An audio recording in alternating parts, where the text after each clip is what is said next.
बिस्मिल्लाहिर्रहमानिर्रहीम। आज का जो हमारा टॉपिक है ये है problem number 5, depreciation, chapter 5, Icom part 2।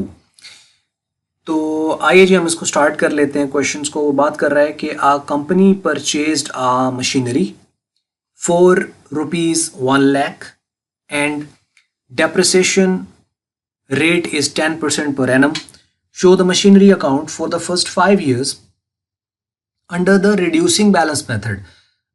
Method कौन सा यूज कर रहे हो? रिड्यूसिंग बैलेंस मेथड यूज कर रहे हो। और कितने साल के लिए डेप्रिसिएशन लेना है, अकाउंट्स कितने साल का बनाना है, 5 साल का बनाना है, रेट कितना है, 10% है, और कितने का खरीदा है, 1 लाख का। क्या खरीदा है? मशीनरी खरीदी है। तो ये है जी इसके अंदर एक तो मेथड आपको मेन होता है कि मेथड कौन सा हमने अप्लाई करना है। तो यहाँ पे रिड्यूसिंग बैलेंस मेथड है। अब फिक्स्ड इंस्टॉलमेंट और रिड्यूसिंग में मेन फ़र्क क्या होता है कि जो फिक्स्ड इंस्टॉलमेंट होता है, जो स्ट्रेट लाइन जिसको कहते हैं हम, उसमें हमेशा डेप्रिसिएशन ओरिजिनल कॉस्ट पे लिया जाता है टाइम के एतबार से। यानी साल का बन रहा है तो साल का, 6 माह का बन रहा है तो 6 माह का, वो एक अलग बात है। लेकिन ये है कि वो कॉस्ट पर कैलकुलेट करते हैं हर साल। और दूसरी जो होती है डिमिनिशिंग या रिड्यूसिंग बैलेंस मेथड, इसमें ये होता है कि बुक वैल्यू पे कैलकुलेट होता है। बुक वैल्यू से मतलब है कि जो एसेट की बुक्स में आफ्टर डेप्रिसिएशन वैल्यू शो हो रही है वो उस पर, यानी जो डेप्रिसिएशन के बाद वैल्यू आती जाएगी उस पर कैलकुलेट होता चला जाएगा। ये तो इस मेथड का है। इसके अंदर इसमें उसने कुछ नहीं बताया कि कब खरीदा गया है, मीन इसको डेट नहीं बताई हुई। तो हम क्या करेंगे, उसी तरह जैसे हम लोगों ने प्रॉब्लम नंबर 1 की थी फिक्स्ड से, सेम पैटर्न पे, सिर्फ मेथड जो है वो इनफैक्ट यहाँ पर चेंज है। तो उसी तरह हम क्या करेंगे, सबसे पहले टॉप पे तो एसेट का नाम आ जाएगा मशीनरी अकाउंट। 3 कॉलम आपके डेबिट साइड पे होते हैं, 3 कॉलम क्रेडिट साइड पे होते हैं, यानी date, reference, amount, date, reference और अमाउंट। इसी तरह अब आपने डेट वाला तो बिल्कुल क्लियर हो जाना चाहिए, मीन्स के है नहीं, आप इसको खाली भी छोड़ सकते हो। मीन अगर डेट नहीं दी हुई है ना तो आप इसको खाली छोड़ दो कॉलम को, ये भी एक तरीका है। या आप खाली नहीं छोड़ना चाहते तो फिर आप लिख दो start of the first year, end of the first year, start of the second year, end of the second year, start of the third year, end of the third year, start of the fourth year, end of the fourth year, और start of the fifth year end end of the fifth year. तो ये इस तरह करके means के ये चीज़ें चलती चली जाएंगी। बाकी नीचे वर्किंग है वो मैं आपको बाद में बताता हूँ। तो ये डेट का तो ये इस तरीके से हो जाता है। रेफरेंस का आपको पता है, अगर आपको एंट्री पता है तो उसके अकॉर्डिंगली रेफरेंस होता है। मीन एंट्री माइंड में आ गई तो उसमें आपने सिंपल ये देखना है कि एसेट डेबिट हो रहा है तो इस तरफ आ जाओ और रेफरेंस क्रेडिट का दे दो। एसेट क्रेडिट हो रहा है तो इस तरफ आ जाओ, रेफरेंस उसमें डेबिट का दे दो। और बाकी इस वाली रकम में से इस रकम को माइनस कर दो, बाकी बैलेंस कैरी डाउन आ जाएगा। कैरी डाउन को यहाँ शिफ्ट करो तो ब्राउ डाउन कहलाता है। फिर इस पर डेप्रिसिएशन लेना है, फिर उसको लिखना है, फिर डिफरेंस निकाल लेना है, फिर ये जो डिफरेंस होना है उसको यहाँ शिफ्ट करना है, फिर इस पे कैलकुलेट करना है, उसको यहाँ लिखना है, फिर इस तरह करके चलता चला जाना है। तो आइए हम इसको प्रॉपरली देख लेते हैं। सबसे पहले तो एसेट्स के 1 लाख का जो है वो कंपनी ने परचेज किया है तो बैंक का रेफरेंस आ जाएगा, या कैश का भी रेफरेंस आप दे सकते हो यहाँ पर। तो बैंक अकाउंट 1 लाख, ठीक है। And of the first year means के एंड पर हम डेप्रिसिएशन निकालेंगे तो डेप्रिसिएशन अकाउंट आएगा, क्योंकि एंट्री होगी depreciation account to asset account यानी मशीनरी अकाउंट। तो चूंकि मशीनरी क्रेडिट हो रहा है तो इस तरफ आएगा, लेकिन रेफरेंस किसका आ जाएगा? डेप्रिसिएशन का। तो ये आ जाएगा जी 10,000 यहाँ पर, और 1 लाख में से 10,000 अगर आप माइनस कर दें, यानी 1 लाख माइनस 10,000, तो पीछे बैलेंस आपका बच जाएगा 90,000। इस बैलेंस को कहते हैं बैलेंस कैरी डाउन, या इसको कहते हैं क्लोजिंग बैलेंस। ये पहले साल का बैलेंस आ गया। हमें चूंकि 5 साल के लिए बनाना है तो पहला साल तो यहाँ पर क्लोज हो गया। अब यही जो क्लोजिंग बैलेंस है ये अगले साल क्या बन जाएगा? ओपनिंग बन जाएगा। तो start of the second year में ये बैलेंस ब्राउ डाउन बनेगा 90,000।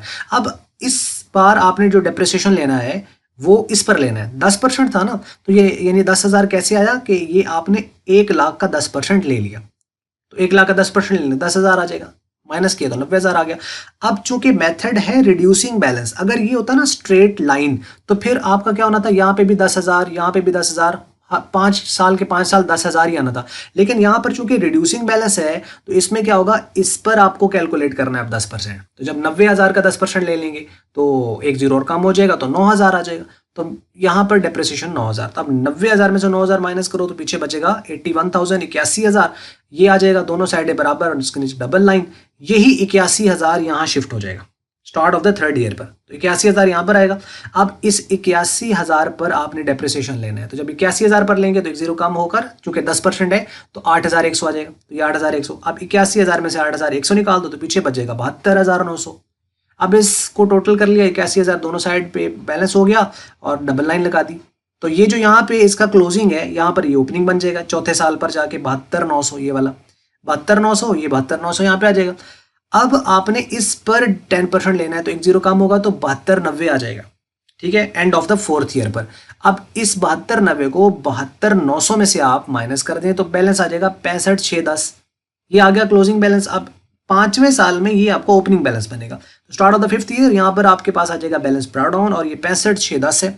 अब इस पर 10% लेंगे तो 65,61 आ जाएगा, ये आ जाएगा।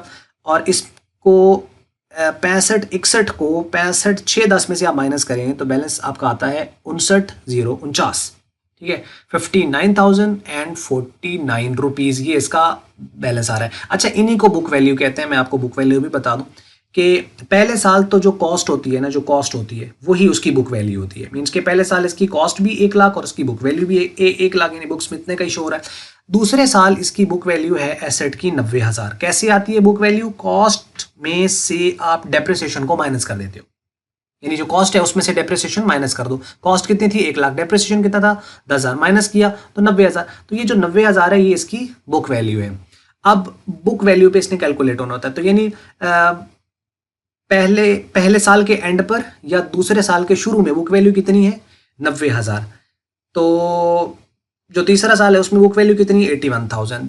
उसके बाद नेक्स्ट चौथे साल में बुक वैल्यू कितनी है? 72,900। 5वें साल बुक वैल्यू कितनी है? 65,610। अगर छठा साल भी करना होता हमने तो फिर उसमें इस पर हम लेकर डेप्रिसिएशन और उसको लिख देते। तो ये है जी तरीका कार इसका। तो यहाँ पे 5 साल कंप्लीट हो गए। वर्किंग में अगर हम देखें तो डेप्रिसिएशन इसका कैसे हम लेते हैं? बुक वैल्यू मल्टीप्लाई रेट, यानी जो डिमिनिशिंग बैलेंस मेथड है इसमें हम क्या करते हैं कि इसकी बुक वैल्यू मल्टीप्लाई इसको रेट के साथ मल्टीप्लाई कर देते हैं। अब हम क्या करेंगे कि इसका बुक वैल्यू कितना है? पहले साल की इसकी बुक वैल्यू और कॉस्ट सेम है 1 लाख। 1 लाख का 10% लिया तो 10,000 आ गया, ये वाला, ठीक है। अब अगले साल इसकी बुक वैल्यू निकलेगी डेप्रिसिएशन लेस होकर, क्योंकि बुक वैल्यू किसकी इक्वल है? Cost minus depreciation. पहले साल का डेप्रिसिएशन कितना आ गया? 10,000। उसकी कॉस्ट में से डेप्रिसिएशन को माइनस करना है तो बुक वैल्यू आ जाएगी नेक्स्ट की। तो 1 लाख में से 10,000 माइनस करेंगे तो 90,000। तो अगली साल जो 10% लेना है, ये देखो 10%, 10%, 10%, 10%, 10%, ये तो इसी तरह आ रहा है। लेकिन ये देखो यहाँ पे 1 लाख, फिर 90,000, फिर 81,000, फिर 72,900, फिर 65,610। तो ये वही है जो मैंने ऊपर आपको ये फिगर्स बताई हैं, ये इस तरह आ रही हैं। तो डेप्रिसिएशन क्या कर रहा है? डिक्लाइन करता जा रहा है। 10,000, 9,000, 8,100, 7,290, 6,561। तो ये इसी वजह से इस मेथड को हम कहते हैं डिक्लाइनिंग बैलेंस मेथड, कि मीन्स के बैलेंस डिक्लाइन कर रहा है, कम हो रहा है, रिड्यूस हो रहा है। इसको रिड्यूसिंग बैलेंस भी कहते हैं। So that is the reason कि पहले साल डेप्रिसिएशन ज्यादा है, उससे अगले साल डेप्रिसिएशन कम है, उससे अगले साल और कम है, उससे अगले साल और कम है, फिर कम है, तो ये कम होता जाएगा, होता जाएगा, होता जाएगा, लेकिन जीरो नहीं होता। ये इसकी एक प्रॉपर्टीज है, खैर वो पहले भी वीडियो में मैंने डिस्कस की हुई है। तो ये इस तरह करके है। तो ये वैल्यूज कहाँ से आ रही है? इसमें कोई कंफ्यूजन नहीं है। रेट का तो प्रॉब्लम नहीं है ना, 10%, 10%, और कैलकुलेशन का भी कोई प्रॉब्लम नहीं है। इस फिगर से कोई प्रॉब्लम नहीं होनी चाहिए। ये उसकी कॉस्ट है। ये कैसे आया? इस कॉस्ट में से पहला डेप्रिसिएशन निकाल दिया और 90,000 आ गया। ये कैसे आया? इस 90,000 में से ये 9,000 निकाल दिया। और ये कैसे आया? इस 81,000 में से ये 8,100 निकाल दिया। ये 65,610 कैसे आया? इस 72,900 में से 72,90 निकाल दिया, तो ये आ गया। तो मीन्स कि यही तरीका है। Book value is equal to cost minus depreciation, इस तरीके से आ जाएगा। और बाकी depreciation book value multiply rate. तो ये है इसका तरीकाकार। बाकी फिर भी कोई क्वेश्चन हो अगर आपका तो फिर आप उसको कमेंट्स में लिखिएगा, मैं ज़रूर उसको आंसर करूंगा इंशाल्लाह। और बस ये थी। अगर आपको मल्टीपीडिया की ये वीडियो अच्छी लगी इसको आप फिर लाइक कर लें, शेयर कर लें दूसरों के साथ। अगर आपको अच्छी नहीं लगी इसको आप कर दें डिसलाइक। और वीडियो देखने का बहुत शुक्रिया।